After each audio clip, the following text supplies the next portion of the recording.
Yes, magandang umaga mga minamahal kong mga taga-subaybay.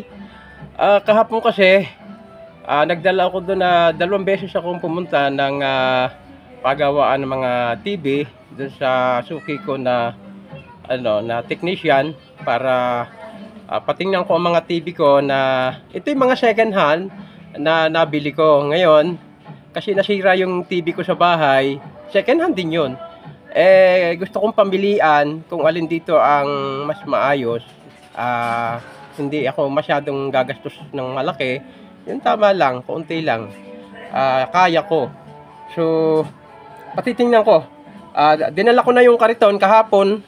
Isa-isa kong dinadala doon. Ngunit nakadalawang dala na ako doon. Hindi pa may mga problema ang aking mga TV na dinala. Kaya hindi kami nagkaigi. Kaya ngayong umaga, sinundang araw, ay aking dinala itong TV ito, itong mga natitirang TV pa sa bahay. Ilan ba ito? 1, 2, 3, 4, 5. So kasama na dito yung mga yung TV ko na nasira. Ito yung TV. Ito yung TV na binili ko rin sa kanya. Sa kanya ko rin ito binili, second hand din. At nagamit ko naman ito mga 2 taon. So, nasira na rin ngayon. So, ngayon, babalik ako sa kanya para pamilian itong mga TV kong dala kung alin dito ang pwede niyang ayusin.